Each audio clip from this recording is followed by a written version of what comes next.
impulsado por los artistas Pablo Picasso y Georges Braque en Francia. Fue un movimiento que representaba la realidad de manera objetiva mediante la descomposición de las formas naturales en figuras geométricas. O dicho de otra manera,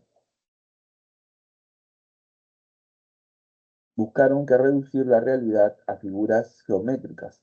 Por eso proponía una pintura estructurada con líneas rectas y curvas.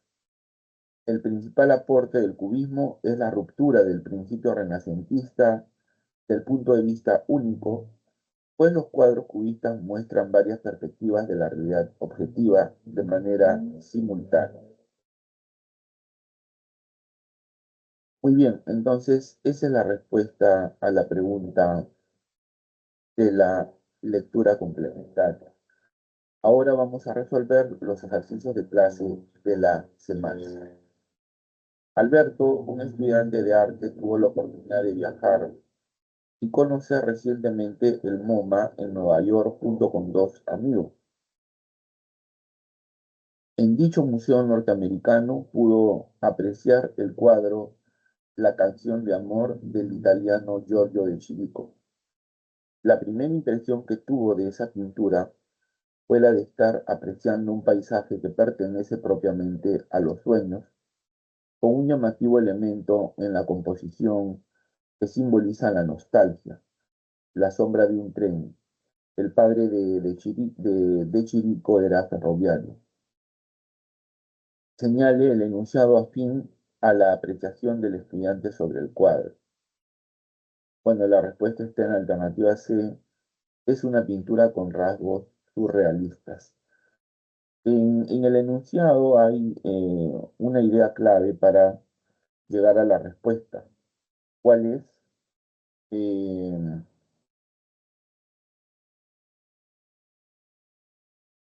la siguiente idea. La primera impresión que tuvo de esta pintura fue la de estar apreciando un paisaje que pertenece propiamente a los sueños,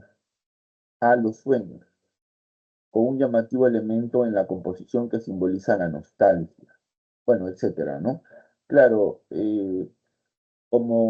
como sabemos, ¿no? El, el surrealismo fue un movimiento artístico impulsado por André Breton y trata de representar lo onírico, ¿no? Como una respuesta al avance de ciertas corrientes artísticas propias de su época, tales como el naturalismo y el realismo. Frente a este avance de las corrientes antes mencionadas, el surrealismo se centra en lo subjetivo, ¿no? En lo onírico, o sea, lo relativo a los sueños, ¿no? Cabe recalcar que este movimiento tuvo la influencia del psicoanálisis de Freud, que es, como sabemos, un método para explorar el inconsciente, es decir, esa parte, digamos, oscura de la mente, de la cual afloran muchas motivaciones para nuestras conductas, ¿no? Asimismo, recibió la influencia del marxismo, de ahí su deseo de transformar la sociedad, ¿no? Número 2. Las mujeres Shipibo con Ibo practican la técnica de tejer, aunque cada vez esta práctica se hace menos porque muchas de ellas prefieren adquirir telas de origen industrial para elaborar sus vestidos. Un tejido de algodón que realizan las mujeres Shipibo con Ibo es conocido como chitón, que es una falda envolvente tradicional. Su elaboración artesanal es bastante laboriosa y toma 2 meses hacer una sola prenda. El proceso comienza con la producción de hilos a partir de algodón con una hiladora de cerámica. Considerando lo expresado, señala en el enunciado que tenga más relación con lo expresado sobre el quintonti. La, La respuesta está en la alternativa D, forma parte de la identidad cultural de los Shipibo Conibo, ¿no? La cultura Shipibo-Conibo es una de las comunidades de la selva que poco a poco están disminuyendo porque precisamente han ido perdiendo aquellos elementos propios de su acervo, de su tradición, como el elaborar diversas artesanías. El Chintonti posee valor estético y naturalmente forma parte de la identidad cultural de la comunidad Shipibo-Conibo, ¿no? Bueno, entonces, en efecto, ¿no? Muchas culturas están perdiendo una parte de sus tradiciones, de sus costumbres, de su acervo, como dice en el diccionario, entre ellas la cultura chiquibo-conibo, debido al avance, ¿no? de la sociedad industrial, ¿no? Eh, Esto se expresa, entre otras cosas, mediante la disminución de ciertas prácticas, como por ejemplo la de tejer, ¿no? Es decir, a los miembros de estas comunidades les resulta, digamos que más fácil, más práctico, ¿no? Elaborar sus prendas con telas de origen industrial que elaborar sus propios vestidos, lo cual supone un proceso más tedioso, que requiere de mayor esfuerzo, que requiere de mayor trabajo, ¿no? Muy bien, pasamos a la pregunta número 3. Para redactar un trabajo universitario de crítica de cine, Luisa tuvo que ver mediante un reproductor de Blu-ray el film Mujeres al borde de un ataque de nervios de Pedro Almodóvar, que es una apasionada comedia negra con elementos entre extravagantes y absurdos. Dicho film de autor gira en torno a desencuentros amorosos cuyas tramas se encuentran relacionadas.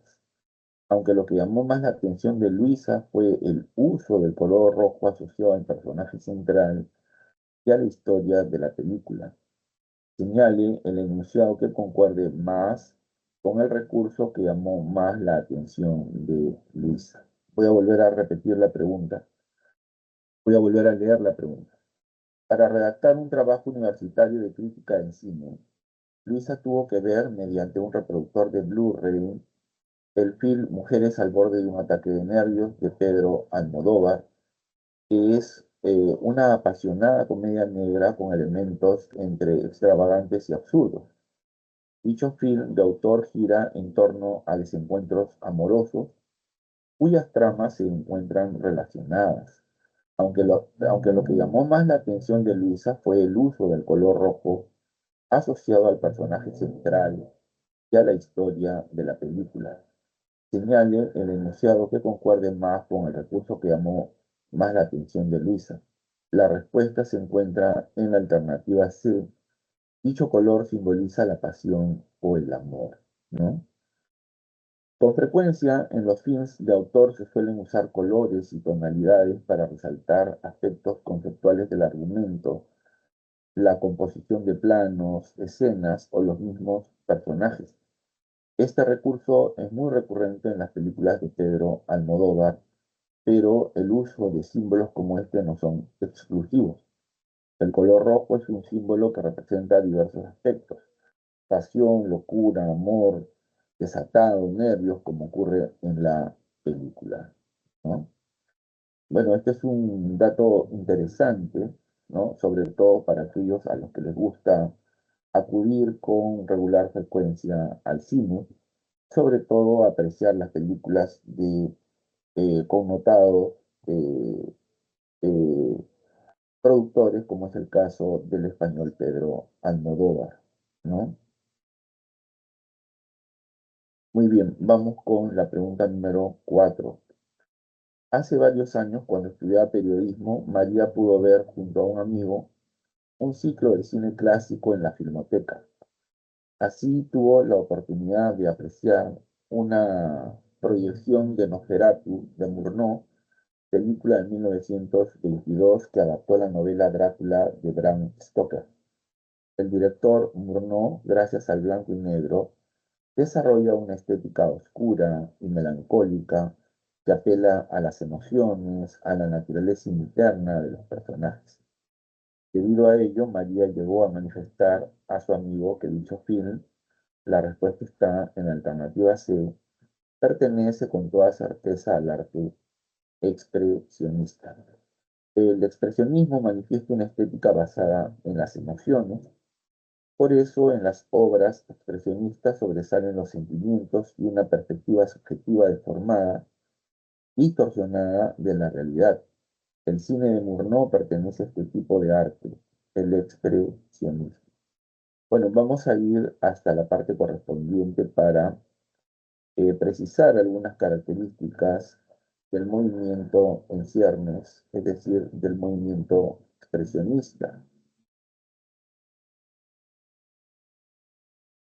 Como se puede apreciar ahora, el expresionismo es un movimiento que se inició en Alemania a inicios del siglo XX, propone un arte que muestra la visión interior del artista. Por eso en las obras que tienen este carácter se expresan los sentimientos y una perspectiva subjetiva, deformada, distorsionada de la realidad. El expresionismo se opuso contra la descripción objetiva del impresionismo. En su evolución apareció, bueno, otras variantes como el expresionismo abstracto de Vasily Kandinsky, línea que luego se manifestó en dos tendencias, el action painting y el color field painting. Entre sus principales autores encontramos a Ernst Ludwig Kirchner, Erich Heckel, bueno, entre otros, ¿no? Muy bien. En síntesis, el expresionismo es un movimiento artístico que busca expresar a través de su obra la visión interior, intuitiva del artista, ¿no? El mundo interior, si se quiere, del artista, ¿no? Es decir, tiene un carácter subjetivo por oposición al carácter objetivo propio del impresionismo. 5. Durante el verano, Carla visitó a una tía que radica hace varios años en Estados Unidos. Allí tuvo la oportunidad de apreciar un jarrón artesanal en un ambiente de la casa de dicho familiar. Carla, que apreciaba mucho la cultura oriental, de inmediato reconoció que el recipiente era japonés por la caligrafía Shodo presente en dicha artesanía. O sea, Carla pudo reconocer el origen del jarrón porque la respuesta está en la alternativa D. El Shodo posibilita identificar la cultura de origen, ¿no? De por sí, los productos artesanales evidentemente poseen valor estético, como también lo tiene la misma caligrafía japonesa. El Shodo es una forma artística de escritura de más de 1000 años de antigüedad que utiliza caracteres chinos y caracteres japoneses. Dicha caligrafía pertenece a la identidad del pueblo japonés. Entonces, como dice en el enunciado de la pregunta, ¿no? Carla, que apreciaba mucho la cultura oriental, de inmediato reconoció que el recipiente al cual se alude era japonés por la caligrafía Shodo presente en dicha artesanía. O sea, esta fémina pudo reconocer el origen del jarrón porque el Shodo posibilita identificar la cultura de origen. Así como, por ejemplo, ¿no? Este, un tumi, ¿no? Un tumi eh, permite identificar la cultura de nuestros antepasados, ¿no? O un quero, ¿no? Eh, o un retablo, ¿no? Así también hay elementos en otras culturas que hacen identificable a esta, ¿no? 6. En una exposición de arte, un crítico llega a valorar mucho la técnica y la composición empleada por un nuevo artista en sus cuadros. Además, hace notar que en los cuadros hay una tendencia a desnaturalizar el plano natural o figurado próximo al estilo deformista del pintor inglés Francis Bacon. Las cualidades resaltadas de dichas pinturas han hecho que éstas posean un alto valor en el mercado de arte. Por eso se puede afirmar que la producción artística de este nuevo pintor, la respuesta está en la alternativa E, tiene en sí cualidades estéticas objetivas. Voy a volver a repetir la pregunta. En una exposición de arte, un crítico llega a valorar mucho la técnica y la composición empleada por un nuevo artista en sus cuadros. Además, hace notar que en los cuadros hay una tendencia a desnaturalizar el plano natural o figurado, próximo al estilo deformista del pintor inglés Francis Bacon. Las cualidades resaltadas de dichas pinturas han hecho que éstas posean un alto valor en el mercado de arte. Por eso se puede afirmar que la producción artística de este nuevo pintor, repito, la respuesta está en la alternativa E, tiene en sí cualidades estéticas objetivas. Según la teoría objetivista del arte, las cualidades estéticas están propiamente en el objeto estético. El crítico resalta de manera objetiva aspectos evidentemente visibles en la producción del nuevo artista en cuestión. Bueno, esta semana, como parte de los temas estudiados, se ha visto eh, la teoría objetivista y la teoría subjetivista sobre la belleza. La teoría objetivista señala que la belleza de la obra de arte está determinada por el objeto y no por el sujeto como señala su teoría antagónica, o sea, la teoría objetivista, ¿no? Para la cual la belleza se determina por el agrado o el desagrado que el sujeto experimenta frente al objeto, ¿no? Entonces, de acuerdo con la teoría objetivista, el valor estético de la belleza depende del objeto, ¿no? Es decir, se encuentra en la forma, la estructura, el color, es decir, en cualidades propias del objeto, ¿correcto? En cualidades propias del objeto, ¿no? Pasamos a la pregunta número 7. El Azarío de Tormes, la primera novela picaresca, es una obra española que se publicó de manera anónima porque, según parece, el autor temía el largo brazo de la Inquisición que finalmente la prohibió. Bueno, ustedes recordarán que la Inquisición es una institución que surgió este, en la Edad Media para perseguir a los enemigos de la religión católica, ¿no? Condenaba ciertos actos considerándolos blasfemos o herejes, ¿no?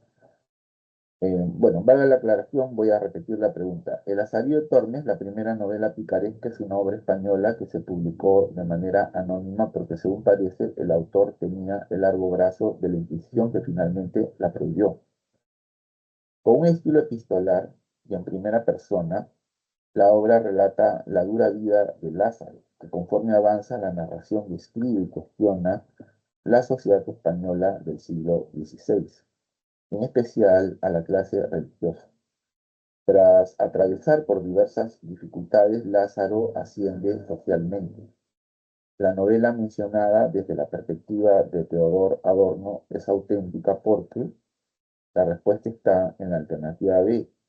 Critica la sociedad española del siglo XVI. El arte auténtico critica la sociedad de su tiempo y con ello promueve o impulsa el cambio social.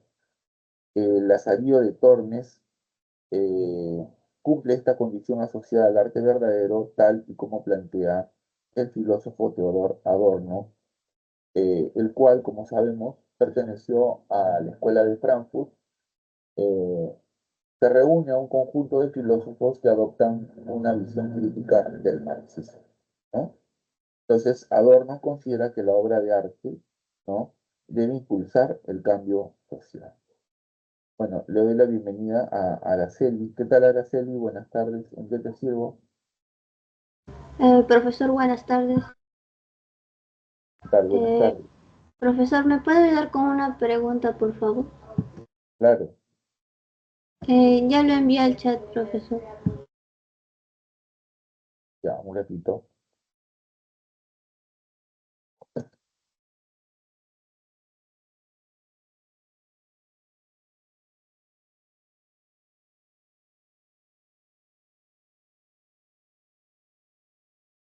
A ver, de acuerdo con los epistemólogos, en el conocimiento científico las leyes y las teorías tienen diferentes funciones.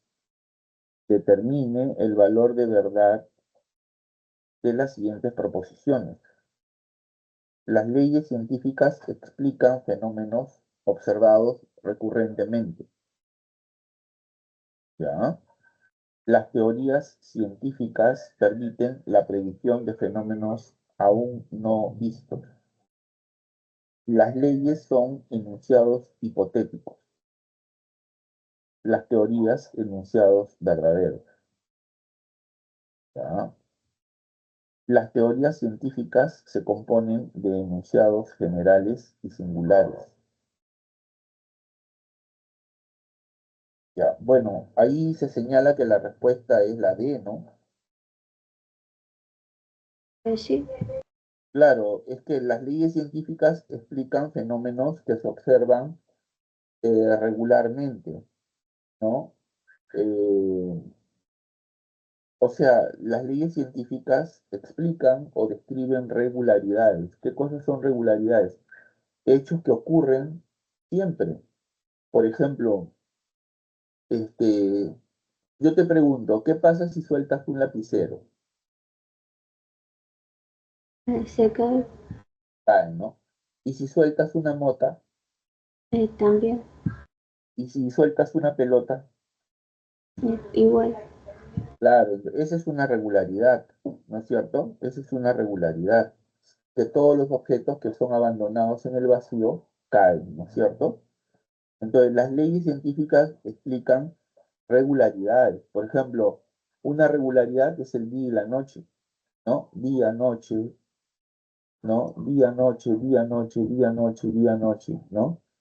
¿Me entiendes? O por ejemplo, las estaciones, ¿no? Este, verano, otoño, invierno, primavera, otra vez verano, otra vez, son regularidades, ¿ves?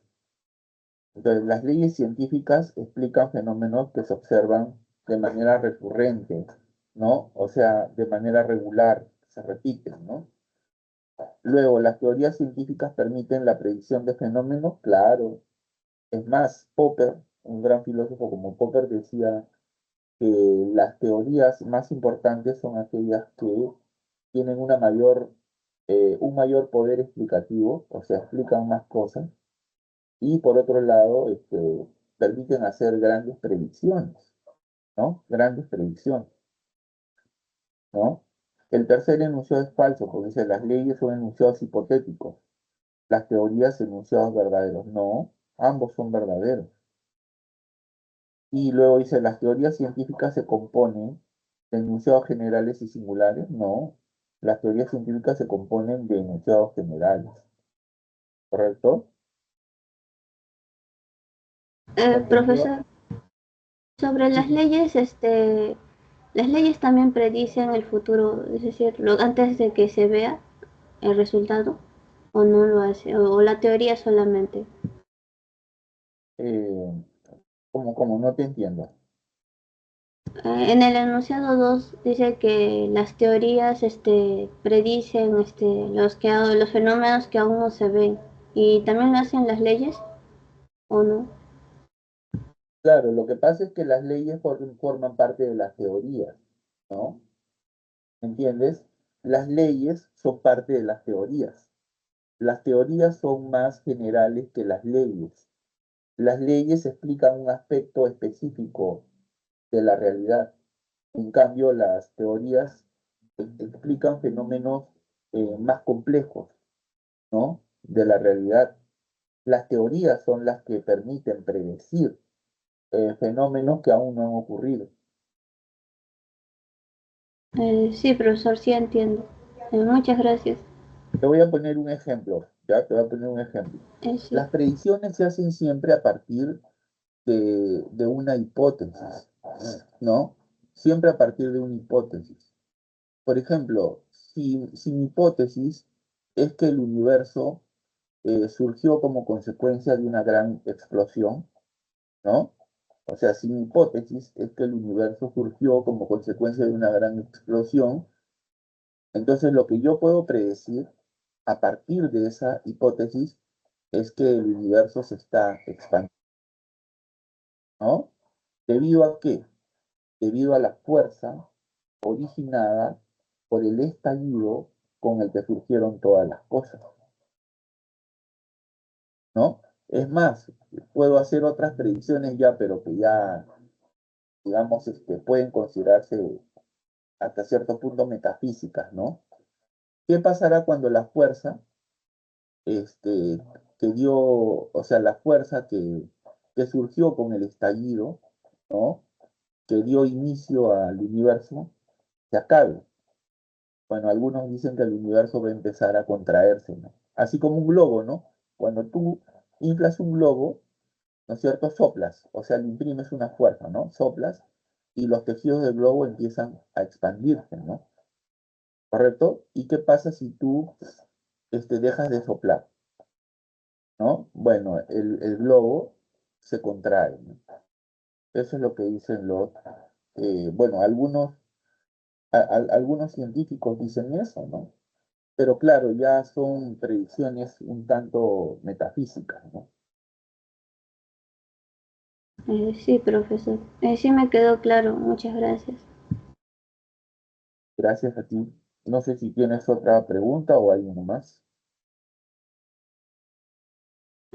Profesor, la semana pasada le dije que si es que me podía explicar de Schopenhauer, de la estética de él, y como que no me quedó claro porque a mí me enseñó mi profesor que la voluntad era algo malo, así lo vio el ¿Era filósofo, algo que?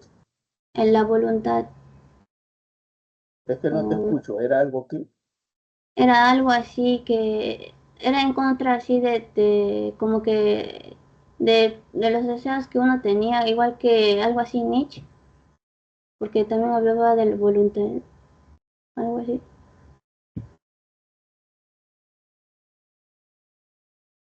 Claro, o sea, lo que Schopenhauer es un filósofo voluntarista, ¿no? Eso creo que está claro, ¿no? Sí, No es casual que su obra más importante se llame El mundo como voluntad y representación. El mundo como voluntad y representación, ¿no? En la que él sostiene que todo lo que ocurre en el mundo, ¿no? Es una expresión, es una representación de la voluntad, ¿no? De la voluntad. Y yo, es más, hice una comparación con Hegel, ¿no? Para Hegel, todo lo que ocurre en el mundo es expresión de la idea o del espíritu, ¿no? Del espíritu absoluto, ¿no? Para Hegel, el espíritu absoluto tiene un carácter inmanente, o sea, se manifiesta dentro del mundo. Cada cosa que pasa en la naturaleza, en la historia, representa un momento del desarrollo del espíritu, de la idea. Pero Schopenhauer dice, no, no es la idea, no es el espíritu quien se expresa, es la voluntad, ¿entiendes? Te voy a poner un ejemplo bien sencillo, ¿no? Si tú, después de varios días, ¿no? Eh, varias desveladas, varias amanecidas, logras componer una canción, ¿no es cierto? Bueno, algunos dirán, esa canción es un producto de tu voluntad, ¿no? Ha sido tu voluntad la que se ha visto representada en esa obra. Pues lo mismo ocurre con las obras de arte, ¿entiendes? La obra de arte es una expresión de nuestra voluntad. Las obras de arte representan a nuestra voluntad. Y dentro de la obra artística, la expresión más elevada, según Schopenhauer, es la música. ¿no? La música, ¿correcto? Él hace una, si se quiere, ¿no? Una eh, especie de jerarquía, establece una jerarquía entre las obras de arte, ¿no? Pero en la cúspide, ¿no? En la cúspide se encuentra la música. Para él, la música es la expresión más lograda, más valiosa de la voluntad, ¿no? Eso es lo que dice Schopenhauer, ¿no? Sí, profesor, sí me quedó claro. Gracias. Listo, gracias. ¿Y tienes otra pregunta? Ah, ok. Bueno, vamos a terminar de resolver el cuestionario. Creo que nos habíamos quedado en la pregunta 7. Pasamos a la pregunta 8. Los historiadores del arte, y más aún la crítica, suelen poner de relieve que, si bien el arte impresionista es innovador, su propuesta parte de la tradición, propiamente evoluciona a partir de artistas como Corot, Courbet y Manet. O sea, desde la óptica objetivista de la pintura naturalista, que prefirió el paisajismo o el aire libre, al igual que la pintura japonesa, que también fue apreciada por el impresionismo. Por eso, los impresionistas tuvieron especial predilección por pintar los espacios abiertos, estudiando los efectos de la luz sobre los colores. Considerando lo anterior, es adecuado afirmar que el impresionismo, voy a volver a leer la pregunta, los historiadores del arte, y más aún la crítica, suelen poner de relieve que, si bien el arte impresionista es innovador, su propuesta parte de la tradición, propiamente evoluciona a partir de artistas como Corot, Courbet y Manet, o sea, desde la óptica objetivista de la pintura naturalista, que prefirió el paisajismo o el aire libre, al igual que la pintura japonesa, que también fue apreciada por el impresionismo. Por eso los impresionistas tuvieron especial predilección por pintar los espacios abiertos, estudiando los efectos de la luz sobre los colores. Considerando lo anterior, es adecuado afirmar que el impresionismo, la respuesta está en la alternativa E, fue una corriente objetivista que tuvo una doble influencia. Fue una corriente objetivista que tuvo una doble influencia. El impresionismo fue un movimiento vanguardista enteramente objetivista, como lo era el naturalismo, pero su influencia no solo fue desde la tradición occidental con el naturalismo, sino también oriental con la pintura japonesa, o sea, tuvo una doble influencia, ¿no? A ver, vamos a ir hasta la parte correspondiente para recordar algunas características claves del arte impresionista.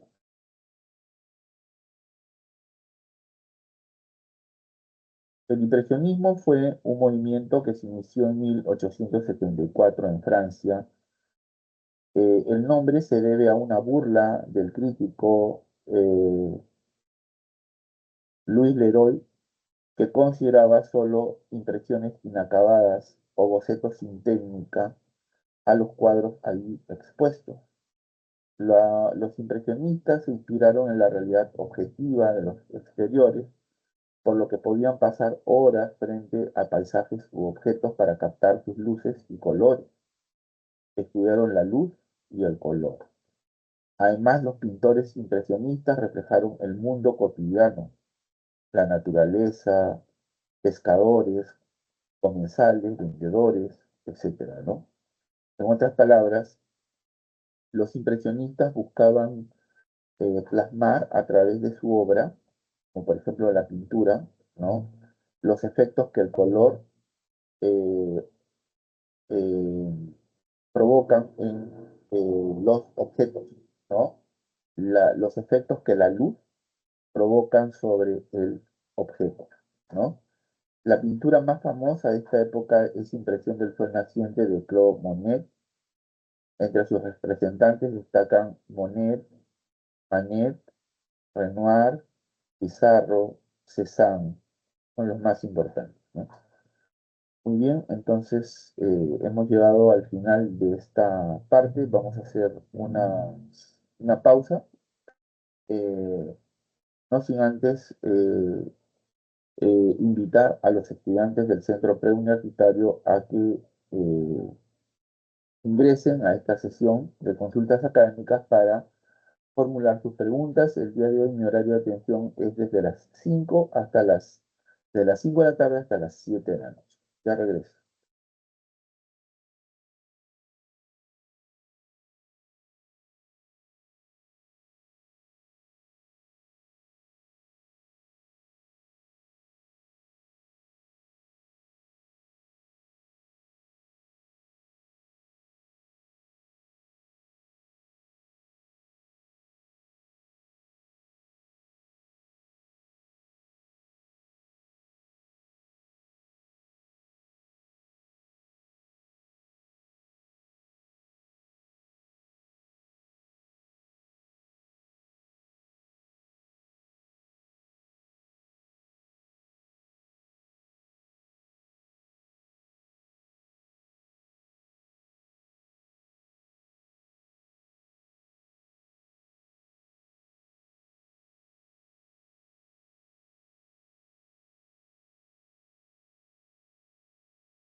Bienvenidos nuevamente a la sesión de consultas académicas.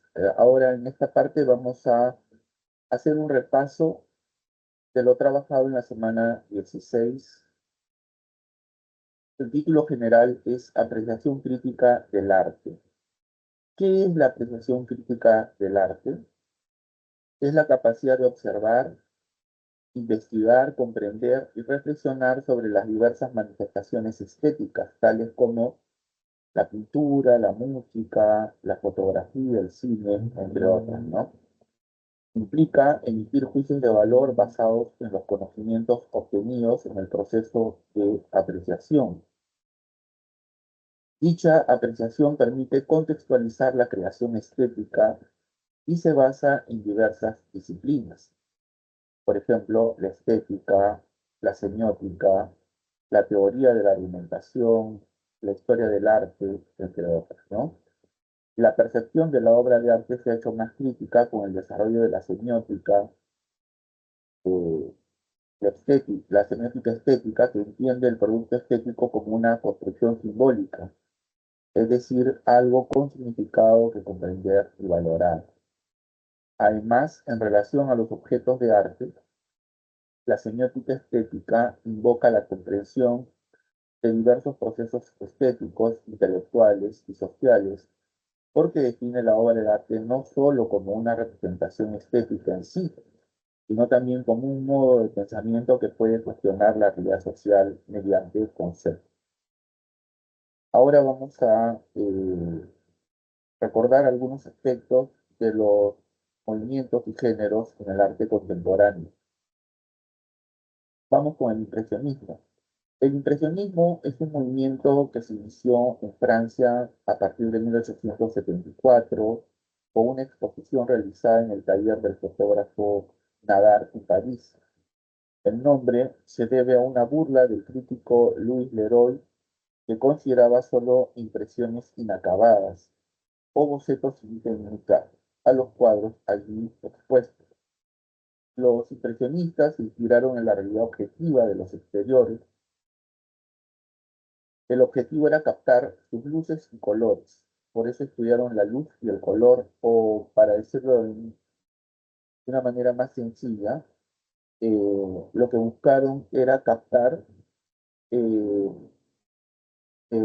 la influencia que eh, la influencia de la luz en el objeto, ¿no? Además, los pintores impresionistas reflejaron el mundo cotidiano, la naturaleza, pescadores, vendedores, una calle, etcétera, ¿no? La pintura más famosa de esta época es Impresión del Sol Naciente de Claude Monet, y entre sus representantes destacan Monet, Manet, Auguste Renoir, Camille Pissarro, Paul Cézanne. Otro movimiento importante es el modernismo, que es un movimiento de origen inglés que se extendió a partir de 1880 por Europa y Estados Unidos. Desde el principio, los modernistas defendieron todo tipo de arte. Por ello se opusieron a la discriminación entre las bellas artes, tales como la pintura, la escultura, la música y la arquitectura, y las artes aplicadas, como por ejemplo la ebanistería, orfebrería, alfarería, tapicería, etc., ¿no? Eh, los artistas del modernismo buscaron integrar el arte en lo cotidiano, difuminaron por ello los límites entre las bellas artes y las artes aplicadas con el diseño de muebles, objetos de plata, arte gráfico, bueno, etcétera, etcétera, ¿no? Es decir, buscaron acabar con esa, desde esta perspectiva falsa, distinción entre bellas artes, ¿no? Eh, basadas en la apreciación y las artes aplicadas basadas en el criterio de utilidad, ¿no? Entre sus máximos representantes tenemos a Gustav Klimt, a Frank René Mackintosh, Víctor Horta, Anthony Gaudí, entre otros, ¿no? Otro movimiento importante es el cubismo, que fue impulsado por Pablo Picasso y Georges Braque en Francia a partir de 1907. El cubismo fue un movimiento artístico que representaba la realidad de manera objetiva. Lo que buscaba era reducir la naturaleza o la realidad a formas geométricas. Es decir, hay una tendencia, ¿no?, a la abstracción. Por eso proponía una pintura estructurada con líneas rectas y curvas. El principal aporte del cubismo es la ruptura del principio renacentista del punto de vista único, pues los cuadros cubistas muestran varias perspectivas de la realidad objetiva de manera simultánea. Los principales representantes del cubismo son Pablo Picasso, George Braque, Juan Gris, entre otros, ¿no? Otro movimiento importante es el expresionista, movimiento que se inició en Alemania a inicio del siglo XX. El expresionismo propone un arte que muestra la visión interior y personal del artista, ¿no? Por eso en sus obras se expresan los sentimientos y una perspectiva subjetivista, deformada, distorsionada de la realidad. El expresionismo se opuso a la descripción objetiva del impresionismo. En su evolución aparecieron otras formas de expresionismo. Y entre sus principales autores encontramos a Ernst Ludwig Kirchner, Erich Heckel, Edvard Munch, Vasil Kandinsky, entre otros, ¿no? Luego tenemos el arte surrealista, que es un movimiento que nace en París, cuando en 1924 el intelectual André Breton publicó el primer manifiesto surrealista. El surrealismo es un movimiento influenciado por la teoría psicoanalítica de Freud, que estudia la mente humana y más precisamente el inconsciente, ¿no?, y el mundo de los sueños. Los artistas surrealistas procuraron descubrir todo aquello que estaba oculto al entendimiento, considerando que la verdad estaba detrás del mundo de la razón humana. Además, tomaron del materialismo dialéctico la idea de construir una sociedad mejor, libre de explotación y operación, ¿no? Entre sus principales autores encontramos a Giorgio de Chirico, Max Ernst, Man Ray, entre otros, ¿no? Es más, el español Salvador Dalí también se encuentra dentro de este movimiento. A partir de 1950, primero en Gran Bretaña y después en Estados Unidos, empezó a expandirse un nuevo movimiento que fue llamado arte pop, ¿no? Este arte toma los símbolos y los temas de interés masivo: una actriz, una conserva, los cómics, entre otros, ¿no? Es decir, símbolos populares que eran negados por la élite, pero estaban muy presentes en el imaginario colectivo. Entre sus representantes más destacados podemos mencionar a Andy Warhol, Roy Lichtenstein, entre otros, ¿no?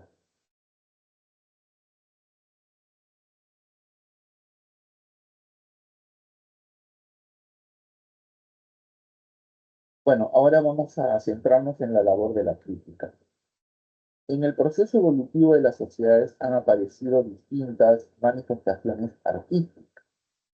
Esto se puede apreciar cuando observamos los distintos productos creados por diversas culturas. Dichas expresiones nos permiten identificar a cada cultura a través de sus propias creaciones. De manera general, dichas producciones se suelen separar entre lo que se considera bellas artes, la pintura, la literatura, la música, la escultura, y las artes técnicas, por ejemplo, la fabricación de muebles, herramientas, jarrones, etc. La crítica contemporánea, sin embargo, suele cuestionar esa frontera entre el objeto puramente estético y el que tiene un propósito práctico, ¿no? Como un jarrón oriental de porcelana, por ejemplo, que a su vez puede ser considerado no solo como un recipiente, sino también como un objeto con un innegable valor estético. Por lo general, la labor de la crítica se suele relacionar con la valoración de los objetos producidos por las llamadas bellas artes, una pintura, una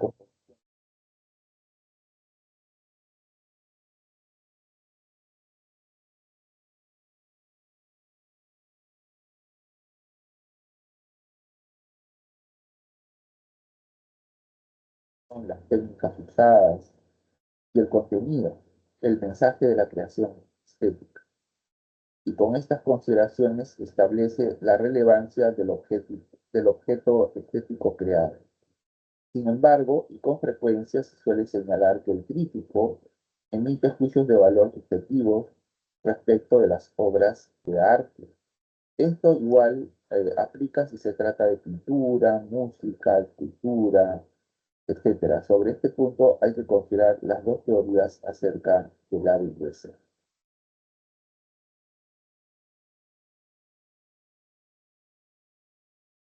Lo que define a los objetos llamados estéticos es la belleza, que los griegos entendían como armonía.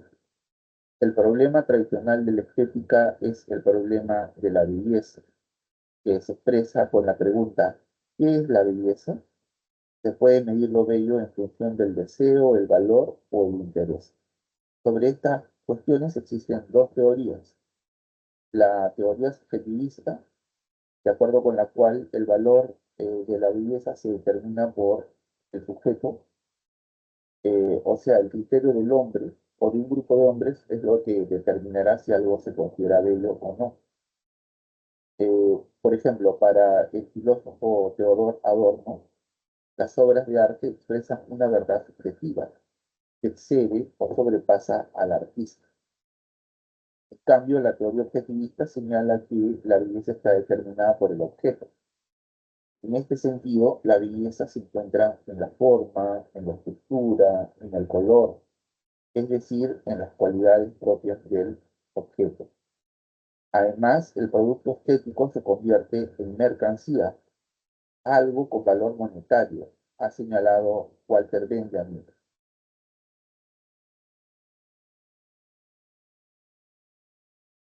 Vamos ahora con la representación simbólica y el análisis del objeto artístico.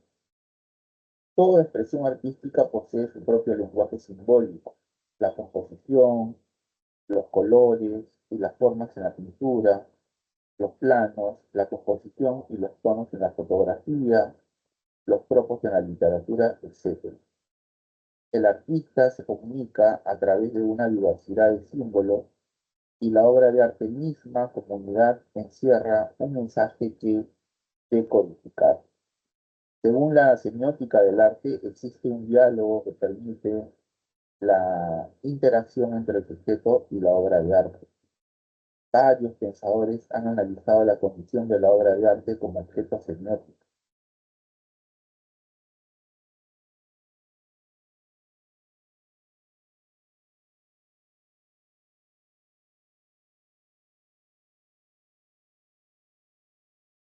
Por ejemplo, Goodman, Cassirer y Gadamer. Goodman, este pensador analítico estudia las diversas manifestaciones del arte, por ejemplo, la pintura, la literatura, la música, etcétera, a través de sus sistemas simbólicos o sus diversos lenguajes estéticos. Llegó a definir los sistemas simbólicos estéticos comparándolos con aquellos sistemas simbólicos que no lo son, como por ejemplo el lenguaje latino, ¿no? Eh, Cassirer es un filósofo neokantiano para quien el hombre, en esencia, construye sistemas simbólicos en diversos ámbitos: la religión, la ciencia, el arte, etc. Buscó explicar las representaciones simbólicas y las actividades simbolizadoras a lo largo de la historia. Una de estas actividades precisamente es el arte, la pintura, la música, la literatura, ¿no? Una obra clave para entender el pensamiento de este autor es Filosofía de las Formas Simbólicas. Gadamer es un pensador hermeneuta contemporáneo. En su ontología estética entiende el arte como un juego y en torno a esa premisa lúdica gira dos homo ludens, el artista y el que aprecia la creación artística. El artista pinta, compone, escribe, etc., mientras que quien observa lo creado interpreta la obra de arte. Busca la verdad que ella encierra bajo su apariencia simbólica. La interpretación se convierte así en el camino para comprender qué es la obra de arte. La obra que nos permite entender el pensamiento de Gadamer es Verdad y Método, ¿no? Existe una relación entre el arte y la pedagogía, el arte y la moral, el arte y el conocimiento, el arte y la sociedad que estudiaremos a continuación. Por ejemplo, en su obra La República, Platón le atribuye una función educadora a la música, pues ésta puede representar estados de ánimo hasta la formación del carácter de la persona. La lira y la cítara son instrumentos adecuados porque elevan el ánimo, mientras que la flauta está habitada por desencadenar pasión, ¿no? O sea, Platón pensaba que la música, ¿no? Tiene una función pedagógica, ¿no? Que es la de ayudar a formar el carácter de la persona. En la antigüedad se sostenía que el arte debe demostrar cómo llevar a las buenas costumbres y enseñar al hombre a ser prudente. A principios del siglo XX se afirmó que el arte tiene una función moral que cumplir.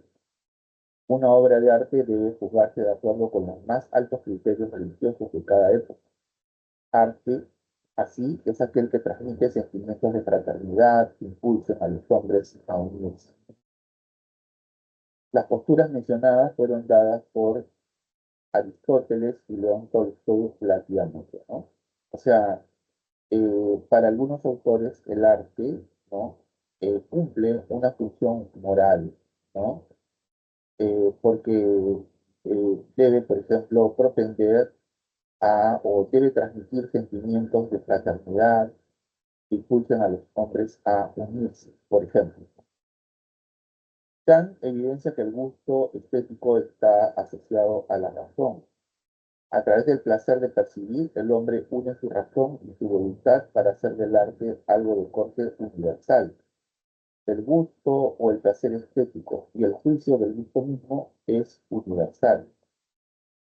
Claro, Kant dice que cuando una persona observa un objeto artístico, una obra artística, eh, emite un juicio de gusto, por ejemplo, qué bello es este cuadro, ese juicio es la expresión de su subjetividad, de sus sentimientos, pero con pretensiones de universalidad, porque esta persona lo que pretende es que otros compartan su juicio, ¿no? Y en la medida que otros hombres, ¿no? eh, eh, adopten el mismo juicio respecto de la misma obra, entonces este juicio se hace objetivo, se hace universal. Heidegger en el siglo XX considera que el arte es una forma de conocimiento porque en las obras de arte se manifiesta la verdad de las cosas. La creación estética desvela o muestra la verdad de las cosas.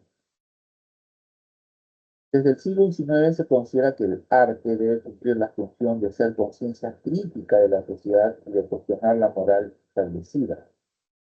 El arte acentúa el aspecto realista y pretende describir las condiciones reales de la vida desde un punto de vista crítico e impulsar el cambio social. Estas propuestas sobre el arte como algo auténtico fueron asumidas por el alemán Theodor Adorno y por el pensador nacional José Carlos Mariátegui. Por ejemplo, Adorno decía que el arte debe ser emancipador, debe ser cuestionador, ¿no?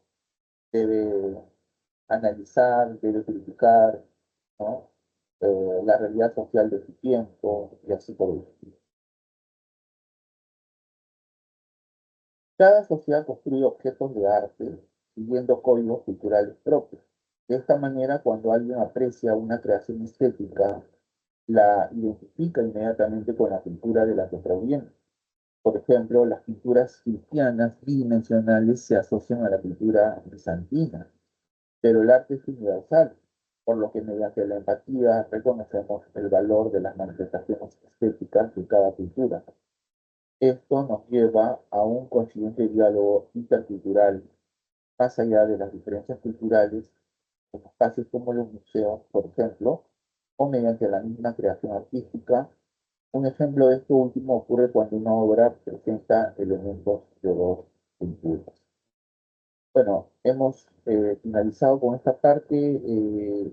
Vamos a hacer una nueva pausa, pero no quiero este, realizar dicha pausa sin antes recordarle a los estudiantes del centro preuniversitario eh, que están invitados a participar en la sesión de consultas académicas. Todavía queda tiempo. El día de hoy estoy hasta las 7 de la noche, así que todavía tienen tiempo para unirse y hacer sus preguntas.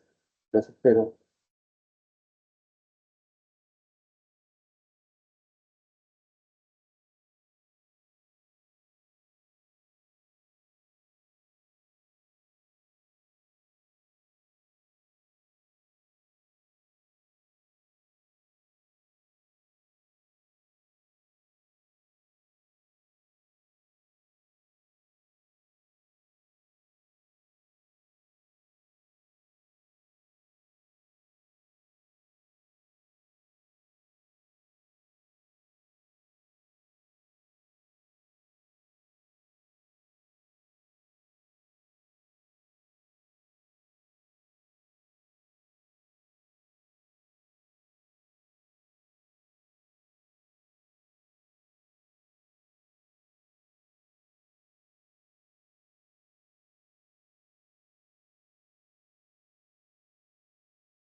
Buenas tardes, profesor. ¿Podría hacer la pregunta 6, por favor?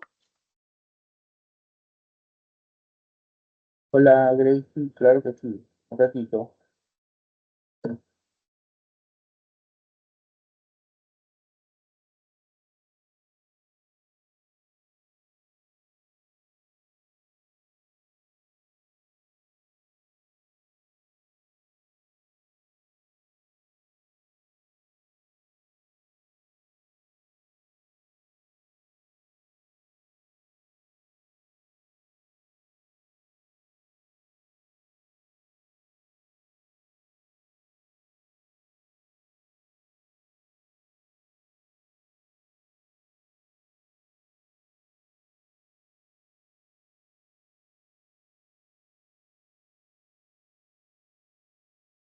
Ya, entonces voy a leer el enunciado de la pregunta, ¿sí?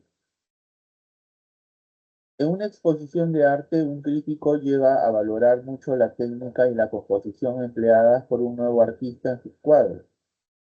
Además, hace notar que en los cuadros hay una tendencia a desnaturalizar el plano natural o figurado, próximo al estilo deformista del pintor inglés Francis Bacon. Las cualidades resaltadas de dichas pinturas han hecho que éstas posean un alto valor en el mercado de arte. Por eso se puede afirmar que la producción artística de este nuevo pintor, bueno, la, la respuesta se encuentra en la alternativa E, tiene en sí cualidades estéticas objetivas.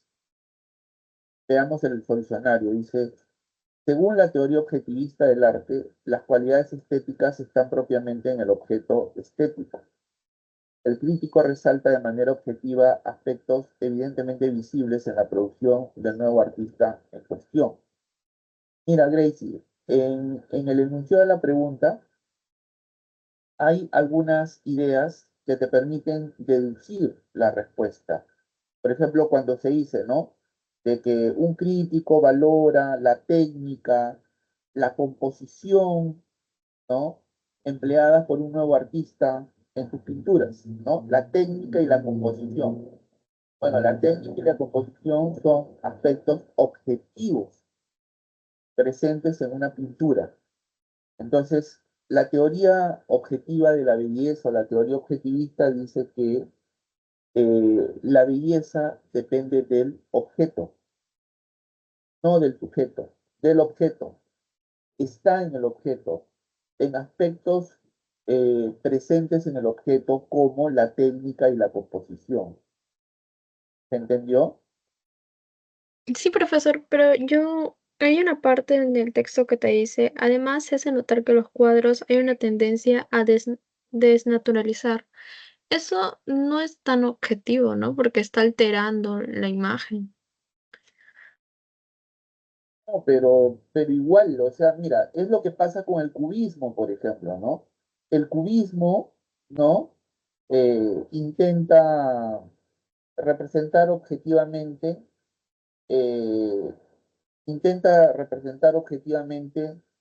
eh, valga la redundancia, la naturaleza, ¿no? Pero reducida a formas geométricas. Mira, vamos a ir hasta, o sea, hay una tendencia a la abstracción, ¿no? Mira, vamos a ir hasta la parte donde dice cubismo. No sé si puedes verlo. A ver, confírmame. ¿Puedes verlo? Sí, Grace. profesor. Mira, dice, el cubismo fue un movimiento artístico que representaba la realidad de manera objetiva, mediante la descomposición de las formas naturales en figuras geométricas.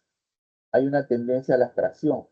Por eso proponía una pintura estructurada con líneas rectas y curvas, ¿no? Bueno, ahí, por ejemplo, también va eso, ¿no? Ahora, vamos a leer lo que dice sobre la teoría objetivista. El valor estético de la belleza está determinado por el objeto y no por el objeto. En este sentido, la belleza se encuentra en la forma, la estructura, el color, es decir, en las cualidades propias del objeto, ¿no? ¿Entiendes? Sí, profesor. Profesor, y una consulta. ¿Cuál es la diferencia entre la teoría de Nelson Goldman y de Cassier? De Nelson Goodman. Sí, ¿Y quién? y Ernest Cassier. Cassirer. Sí. Lo que pasa es que Cassirer, ¿no? Es un filósofo más antiguo, ¿no? Que en su momento sostuvo que, eh, digamos, es propio del hombre, es propio de la naturaleza del hombre, este, expresarse mediante símbolos. Pero él entiende por símbolos no solo el lenguaje, ¿no? Sino él dice de que eh, símbolos son los mitos, la ciencia, el arte, la religión, ¿no? La misma moral, ¿no? Son símbolos que ha creado para, eh, digamos, eh, vincularse con el mundo, ¿no? Vincularse con el mundo, relacionarse con el mundo, ¿no? ¿Me entiendes? O sea, eh, digamos que destaca la naturaleza simbólica del hombre, ¿no? En el caso de Goodman, a ver, mira, acá voy a tratar de encontrar.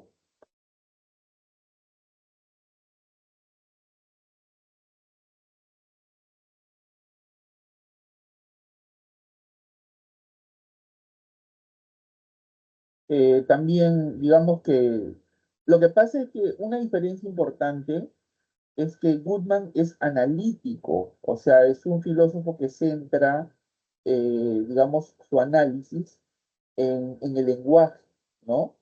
En este caso, en el lenguaje artístico o estético, si se quiere, ¿no? Eh, Goodman, eh, a ver, aquí está, repito.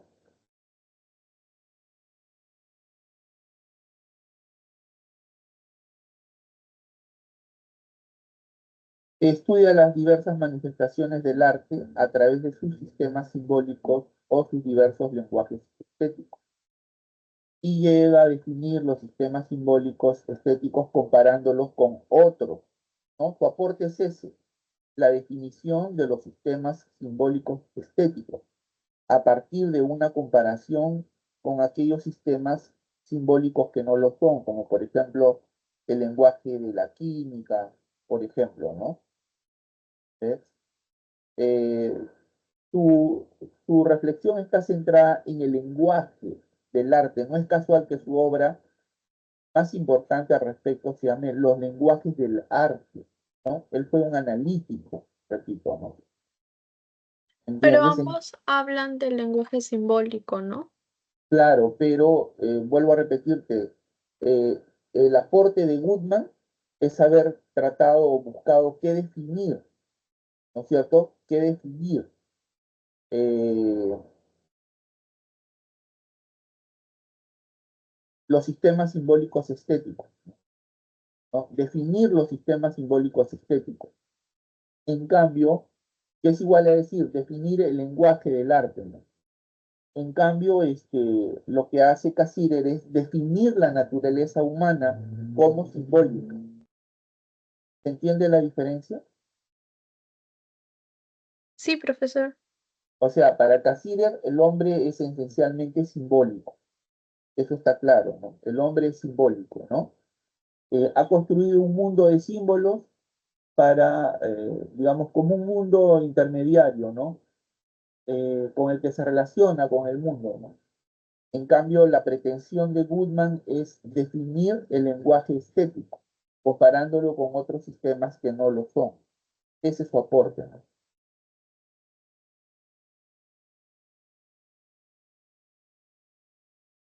Ya entendí, profesor. Gracias. Ok, no sé si tienes otra pregunta, Gracie. Sí, le mandé una pregunta por el chat. ¿Se lo podría ver, por favor? Repito. Hay dos preguntas, ¿no? Ujú. Es un Ya. texto que se divide en dos preguntas.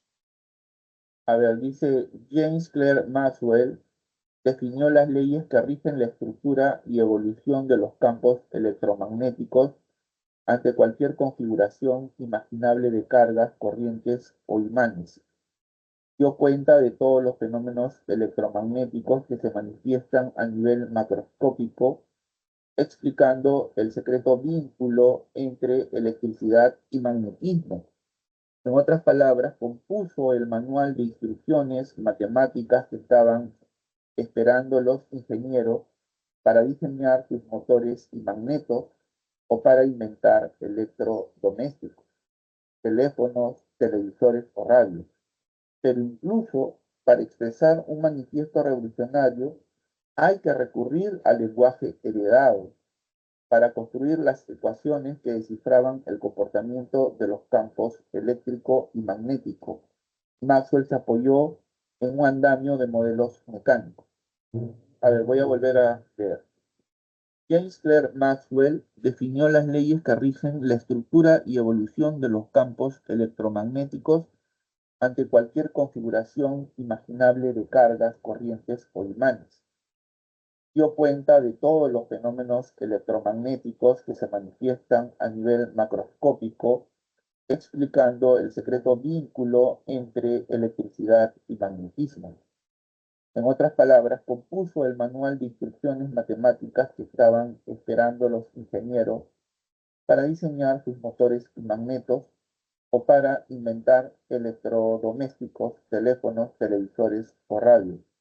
Pero incluso para expresar un manifiesto revolucionario hay que recurrir al lenguaje heredado. Para construir las ecuaciones que descifraban el comportamiento de los campos eléctrico y magnético, Maxwell se apoyó en un andamio de modelos mecánicos. Con respecto a los fenómenos electromagnéticos, se infiere del texto que tales fenómenos son incompatibles con el modelo mecanicista clásico, son fundamentales para el progreso científico y técnico, fueron interpretados en el lenguaje cartesiano de vórtices, formarían parte de algunos experimentos de ingeniería, fueron cruciales para la revolución científica moderna. ¿Ya? A ver, son incompatibles con el modelo mecanicista clásico, son fundamentales para el progreso científico y técnico, fueron interpretados en el lenguaje cartesiano de vórtices, formarían parte de algunos experimentos de ingeniería, fueron cruciales para la revolución científica moderna. ¿Mm?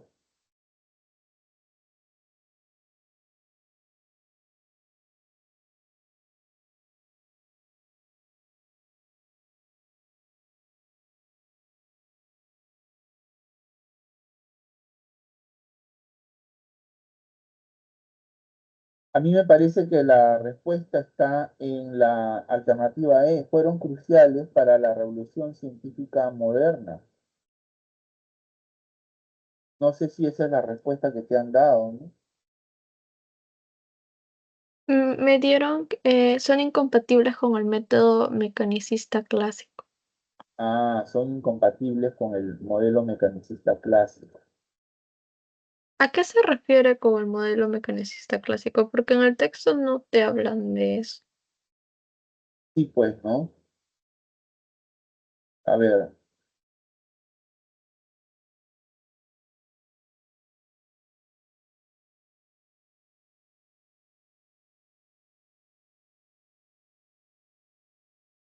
no lo encuentro yo tampoco. A ver, dice, dio cuenta de todos los fenómenos electromagnéticos que se manifiestan a nivel macroscópico, explicando el secreto vínculo entre electricidad y magnetismo. En otras palabras, compuso el manual de instrucciones matemáticas que estaban esperando los ingenieros para diseñar sus motores y magnetos o para inventar electrodomésticos.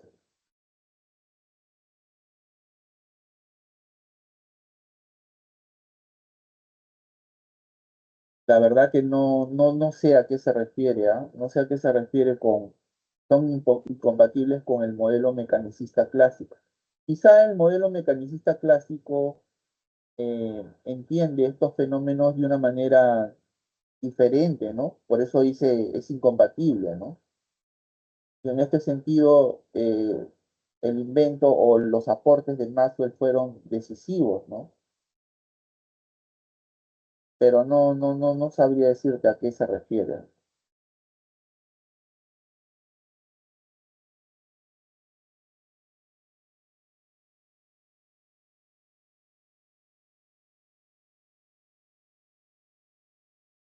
Por ejemplo, aquí dice sus aportaciones más importantes fueron en electromagnetismo, siguiendo la línea de su primer trabajo en Cambridge, bueno, etcétera, ¿no?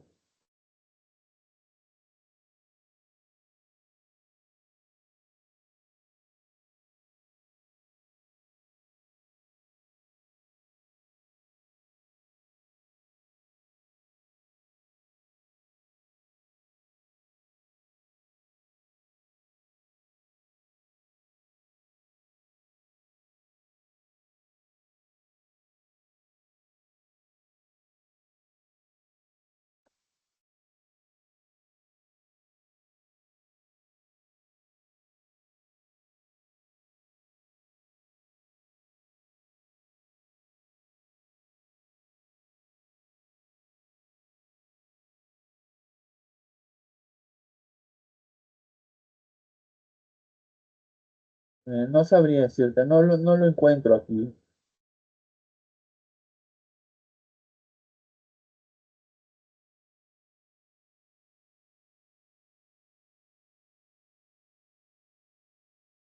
¿Me escuchas? Sí, profesor.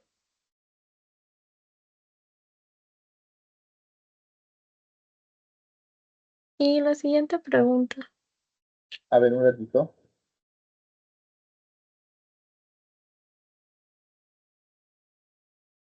Dice, el texto desarrolla una característica importante de la investigación científica, la cual considera que ante la aparición de problemas o anomalías en una teoría científica, los científicos intentan mantener un núcleo básico de ideas tradicionales. Dicha característica fue explicada por, bueno, sin lugar a dudas, por Lakatos. ¿Esa respuesta te han dado? Disculpe, profesor, lo escuché entrecortado. Sin lugar a dudas, la respuesta es Imre Lakatos. Sí, pero ¿por qué? Porque, mira, lo que ocurre es lo siguiente. Lo que ocurre es que Lakatos, que fue un discípulo de Popper, intenta conciliar eh, los aportes centrales de Popper con las críticas que provienen de otro pensador importante como fue este, Thomas Kuhn, ¿no? Thomas Kuhn. Eh, bueno, Popper tenía una visión, eh, digamos, distinta de la de Kuhn respecto a cómo avanza la ciencia, ¿no? Popper pensaba que la ciencia progresa, Kuhn no, decía la ciencia no progresa, no hay progreso en la ciencia, ¿no? Eh, por ejemplo, Popper dice de que la ciencia progresa mediante conjeturas y refutaciones, ¿no? O sea, por ensayo y error. Respecto de un problema, propones una hipótesis y esa hipótesis, si resiste los intentos de falsación, entonces persiste, ¿no? Pero basta con que encuentres un contraejemplo para que esa hipótesis ya no sea científica, ¿no? ¿Entiendes? En cambio, Kuhn decía que la ciencia avanza mediante la sustitución de paradigmas, ¿no? Un paradigma sustituye a otro, ¿no?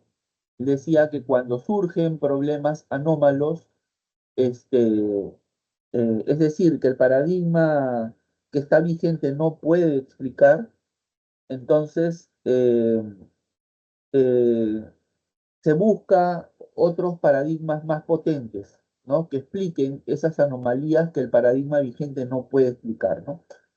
En ese contexto es que surge Lakatos, ¿no?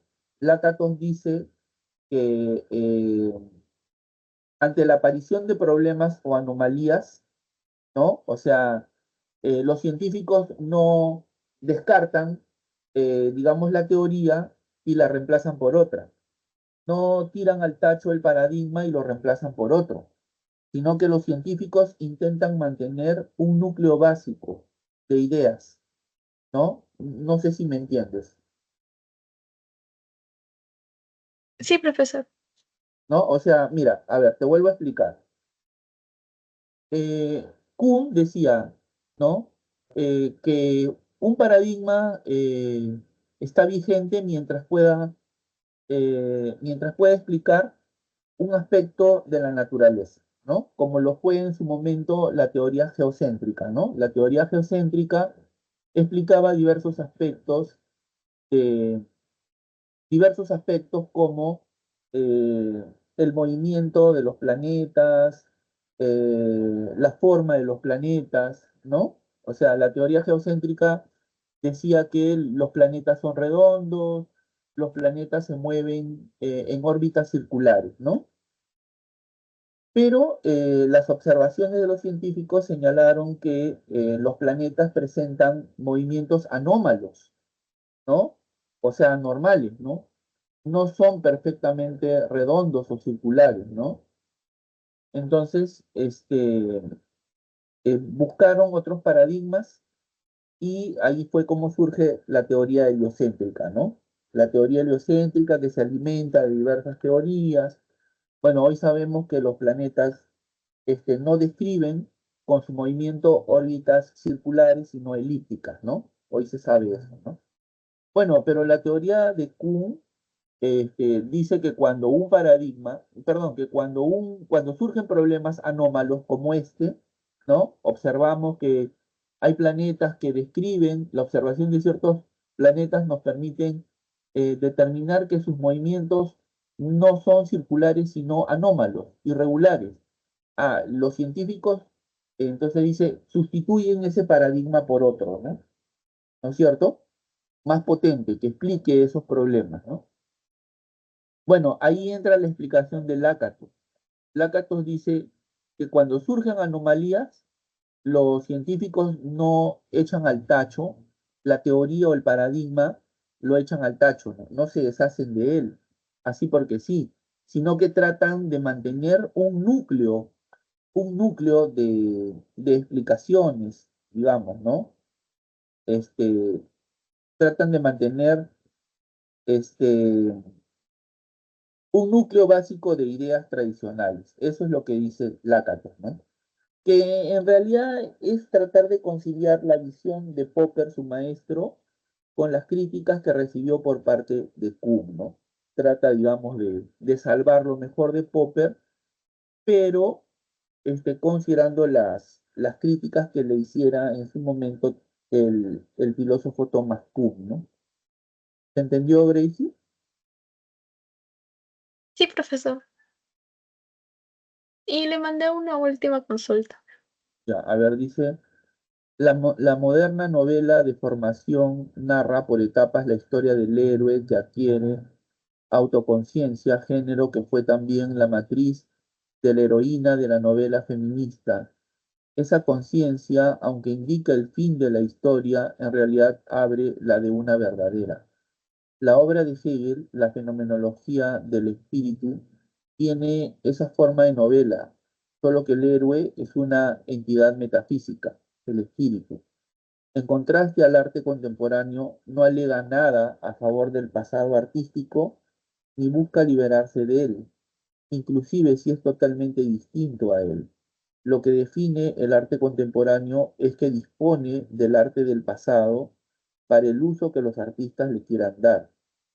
De la definición del arte contemporáneo se puede deducir que se basa en la filosofía del espíritu de Hegel, determina de modo positivo la autoconciencia, valora instrumentalmente el arte antiguo, considera el pasado artístico como historia, acoge la modernidad de la novela feminista.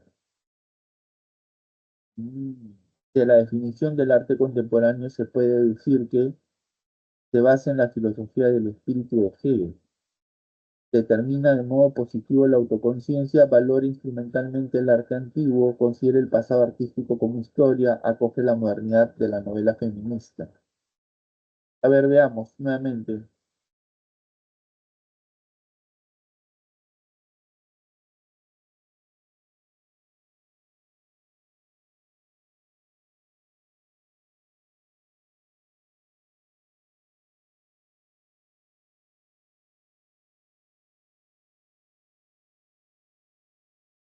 En contraste, el arte contemporáneo no alega nada a favor del pasado artístico ni busca liberarse de él, inclusive si es totalmente distinto a él.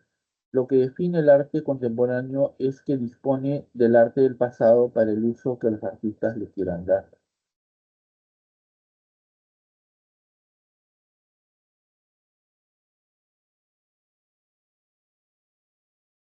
A ver, ¿cuál sería la respuesta? ¿Se basa en la filosofía del espíritu de Hegel? ¿Es esa la respuesta que te han dado? La sé. Valora instrumentalmente el arte antiguo. Mm. Valora instrumentalmente el arte antiguo. Bueno, debe ser porque aquí dice de que el arte contemporáneo no alega nada a favor del pasado artístico ni busca liberarse de él, incluso si es totalmente distinto. Lo que define es que dispone del arte pasado para que el artista le dé el uso que quiera darle. Claro, o sea, valora instrumentalmente el arte antiguo, ¿no? Como un instrumento al servicio del artista. Y pues debe ser eso, ¿no? ¿De dónde has sacado estas preguntas que están así medio rebuscadas? De examen de admisión. Ah, sí, sí. Bien, no están tan fáciles, ¿eh? Son medias complejas. Sí. Y pues, bueno, lo único que queda es seguir preparándose, ¿no?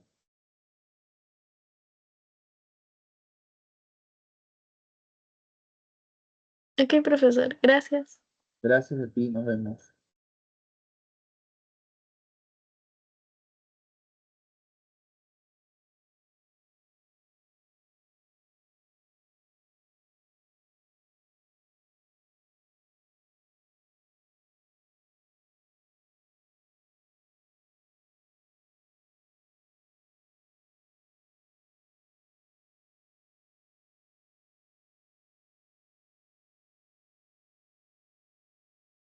Bueno, de esta manera estamos llegando al fin de esta sesión de consultas académicas correspondiente al día jueves 13 de febrero. Mi nombre es Wilber Almonte, estoy a cargo del servicio de consultas académicas de filosofía en el turno de la tarde y mi horario de atención es los días martes de 3 a 5 y los días jueves de 5 a 7. Hoy ya hemos llegado al final de esta sesión y lo único que me queda es agradecerles e invitarlos a la sesión del día martes de la próxima semana en el horario de 3 a 5. Muchas gracias, hasta luego.